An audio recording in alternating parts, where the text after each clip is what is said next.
Hey guys, it's Cthulthu here. So it's the 2nd of September 2011. It feels like ages since I made my last vlog. In fact, it seems like ages since I last played RuneScape properly.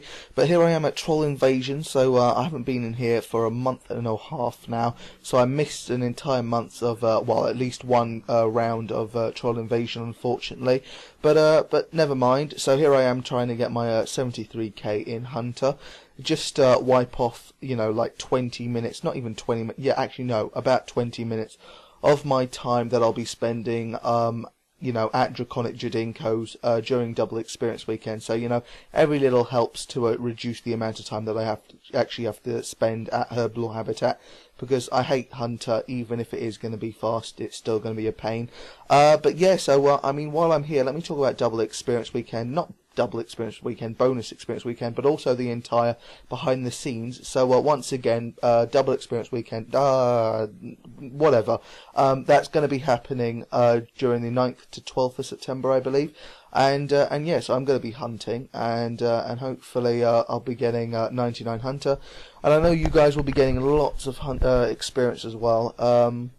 I mean, I always look forward to this day now, because, you know, there's something that I can do and I know about it and everything like that. And, you know, lots of people look forward to this day now, because even though some people say, you know, oh, I don't like this day because, you know, people can get skills that I've already got, but in half the time or with half the cash, etc. Let's face it, those type of people take full advantage of this update as well, even if they refuse to acknowledge their own gains from it. And yeah, it's not like you don't know this Bonus Experience Weekend is always coming around now, every 6 months on the dot. It will be in March or it will be in September. You know that for sure. And yeah, so you can always prepare for it. And yeah, I've been preparing for this for ages now. Not really preparing actually, because I've already been prepared with all the potions that I need to help me just get that, you know, little added extra bit of experience. But as in, you know, I've had this date down for ages now as the day that I was going to, or rather the month that I was going to get 99 Hunter, and maybe even a maxed cape at the end of the day. Though honestly, obviously, I still need to get 99 Dungeoneering, so still 4 levels to go. But what else this week? So not this week, this month. But I was a bit disappointed by the first update. Now, don't get me wrong, it sounds like a fantastic potion. Sounds like a potion we'll all be using, even if it you know, it does give you prayer slowly rather than, you know, a lump sum altogether at one point. At the end of the day, it's still going to be giving you a lot more prayer than a conventional prayer potion or super prayer or super restore even. So it's still going to be the best prayer potion in the game, and that's always something to look forward to, especially when you can actually make it. And I think you need 94 herb lore and 91 farming to actually make it, or at least you need 94 herb lore to make it. I mean, you can get the ingredients probably from the GE. And yeah, you're thinking to yourself, well, okay, it's a great potion, but wait a minute, are you really telling me that there's, you know, your update for an entire week is going to be a single potion? Now, that is what I was thinking at first, but then I did have a little think about it, and I thought, well, you know what, there is a new herb, there is a new second ingredient, therefore, you know, there are going to be probably, maybe, you know, a new way of getting a herb. Perhaps, I don't know, maybe you have to grow them, but then again, where are you going to find the seeds? Are the seeds going to drop from normal critters, or are they going to drop from special ones? And then the same goes with second ingredient. How are you going to get those second ingredients? Where are they going to come from?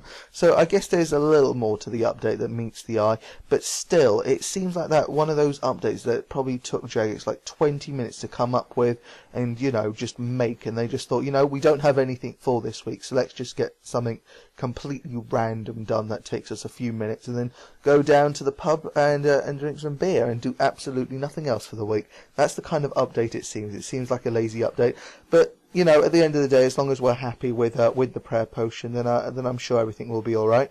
What else then? Then there's Bonus Experience Weekend, so that's like another week off that we're giving them, because I mean, how much work goes into preparing Double Experience Weekend? Not really that much, not when you've done it 3 times already, and you've got everything down to a T, hopefully, and nothing's going to be changing this time round, I don't think.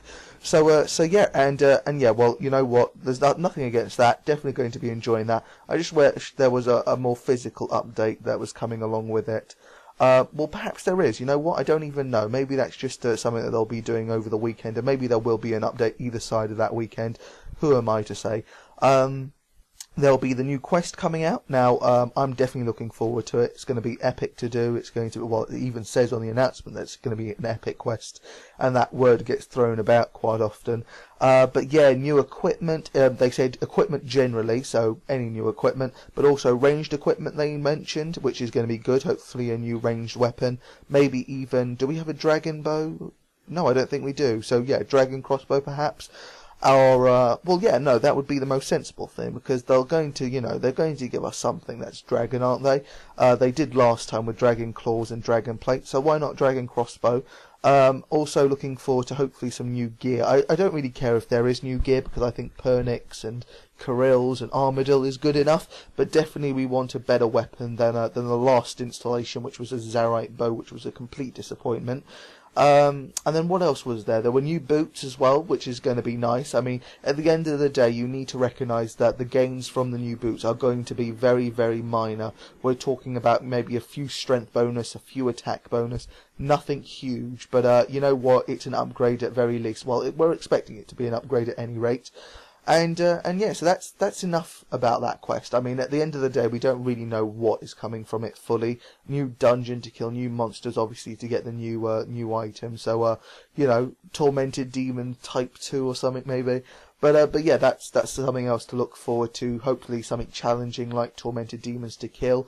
Not that I enjoy killing tormented demons, so hopefully it's not too challenging, because when it involves effort, I just like to draw away from it. What else is there? So there's the fourth update, which is the Aura update. I'll talk about the Aura update later, though. So yeah. So guys, like I said, I'm going to talk about auras later, and that time has now come. So here I am, and showing you how much credit I've still got. I've still got 8,100 credit.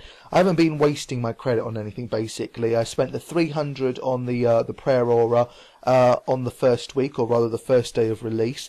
But since then, I haven't gone back to buy anything, because I don't use emotes that much. I don't wear costumes that often. And the other auras didn't really seem like much of a big deal to me. And I don't need one of those, you know, those additional things on your name, like Sir or Lord or whatever. I didn't need all that rubbish, because I'm just not interested in that kind of rubbish that there is. And so, yeah, I just thought I'd save it, and then maybe, well, I don't know, at some point I'd find a need for something.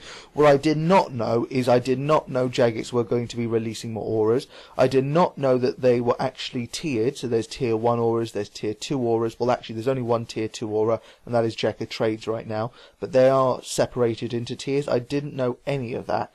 So, you know, about a few days ago I was told about it, and then, you know, alas, a few days later, we finally get behind the scenes that tell us that there are going to be 15 more new auras, along with 3 new costumes and 6 new emotes, and yeah, quite a lot of the auras are going to be tier 2, so that's fantastic. They're fantastic that they're coming out so quickly, so soon after I found out, and also fantastic because I've got all my credit intact, or at least most of it. I think the maximum you can have is 8,400 right now, and I have 8,100 of those.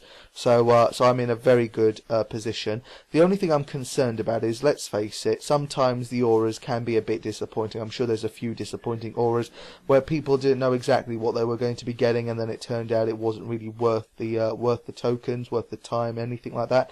And yeah, I mean, what I would usually do is I would wait for someone else to show me what, you know, an item was all about before I got it myself, because I want to know that information before I dive in and buy it myself, because otherwise I could just be setting myself up for a big fall. And that's something that I would do with auras, but unfortunately, I don't think there's going to be too many YouTubers who make videos who are going to have their credit intact and who are going to be able to buy the auras that I would want to find out, you know, I would want to get myself and have a look at. So that is unfortunate. But the 3 auras they did mention were basically all to do with damage. The damage that you do, you get HP, prayer, or attack bar returned to you. So all sounds promising, and I honestly want all 3. I don't know which one to get. So which one would you guys get? Let me know. Okay guys, so I'm going to actually end the video here now. It's pretty much been a behind the scenes video, well, with me talking about it, but I'm not going to go on any longer for this vlog. I am going to split it up into 2 parts, and the second part will be tomorrow. What I still have to do today is firstly go to the Clan Citadel, show you some of the new sites, but also do some resource collection myself, something that I don't think I've actually done in front of you guys. I'm also going to open some reward tokens from temple trekking. I've got 40 reds and 42 yellows. I've been given advice: open the herbs for reds, open pure essence for the yellow. So that's what I'm going to be doing. And then also, what else is there? There's going to be, well, you know what, I don't think there is much else, but I'm sure I'll find something else to do. One thing that I have been wondering is that, should I really get a new fire cape? I mean, I said that I was going to go Jad and get a fire cape, and I've been holding it off, and now I'm thinking to myself, do I really need to go in the first place? And the answer is no, because I have an RD cape for rapier. I'm going to get a maxed cape soon, which I think has the stats of a fire cape included anyway. So do I need a fire cape? Absolutely not. Will I get one? Well, that depends. The answer to the question that I don't know, the question is, can I use a Slayer helmet when killing Jad if it's a Slayer task? All I know is that you can get it as a Slayer task, and you can get experience for doing the whole thing. But my question is, can you use Slayer helmet there? I don't know the answer to that question. I could just RS wiki it, but instead I'll just wait for you guys to help me out with that answer. And while you're at it, do let me know what aura you would get. Would you get the one that does the that gives you your prayer back, that gives you your HP back, or gives you your stat bar back? I mean, really, it depends on the situation you're in. I'm sure they all vary in different situations. Obviously, one's going to be better than the other, but which is going to be the most useful? Which one should be the one that I get first? But other than that, guys, I'm going to leave it there, and I will see you in tomorrow's video.